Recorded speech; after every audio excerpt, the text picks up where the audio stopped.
Cook with Comali season 6ஓட grand finale நேத்து வெற்றிகரமா நடந்து முடிஞ்சிடுச்சு. ஸோ இந்த சீசனோட டைட்டில் வின்னரா ராஜுவும், ரன்னரா சபானாவும் வந்திருப்பாங்க. அதே டைம்ல 2வது இடம், 1வது இடம் தெரிஞ்சிடுச்சு. 3வது இடம் யாரு அப்படின்னு பார்த்தீங்கன்னா, உமேர் அவர்கள் தான் 3வது இடத்த பிடிச்சிருக்கிறாங்க. அவங்களுக்கு எந்த விதமான ஷீல்டும், கேஷ் பிரைஸும் கொடுக்கல. 4வது இடத்த லட்சுமி ராமகிருஷ்ணன் பிடிச்சிருக்கிறாங்க.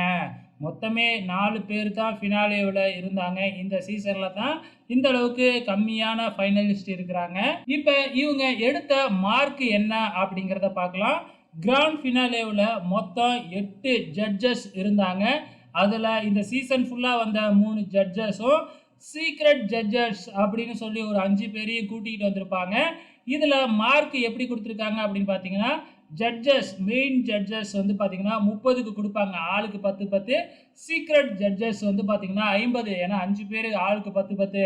அந்த வகையில் ராஜு ஜெயமோகன் வந்து பார்த்தீங்கன்னா 80க்கு 73 மார்க் எடுத்து முதல் இடத்த பிடிச்சிருந்தாப்புல. 2வது இடத்த சபானா வந்து பார்த்தீங்கன்னா 80க்கு 66 பாயிண்ட் பிடிச்சிருப்பாப்புல.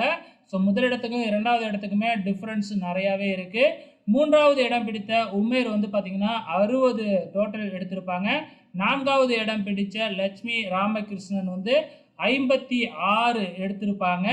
ஆக மொத்தத்தில் வந்து பார்த்தீங்கன்னா சபானா, ராஜு ஜெயமோகன் இவங்க 2 பேரும் ஜட்ஜஸ் கொடுத்த மார்க்கில் தான் வந்து வேரியேஷன் ஆகிருக்கு. மற்றபடி சீக்ரெட் ஜட்ஜஸ் வந்து பார்த்தீங்கன்னா 43 தான் கொடுத்துருக்குறாங்க. சபானாவுக்கும், ராஜுவுக்கும். நம்ம மெயின் ஜட்ஜஸ் தான் ராஜுவுக்கு 30 மார்க்கும், சபானாவுக்கு 23 மார்க்கும் கொடுத்துருப்பாங்க. ஸோ இதனாலேயே சபானா வந்து டைட்டில் வின் பண்ணுற வாய்ப்பை இழந்திருக்கிறாங்க. நல்லாவே புரியுது. உங்களோட கமெண்ட்ஸை மறக்காமல் இந்த வீடியோ கீழே கமெண்ட் பண்ணுங்கள்.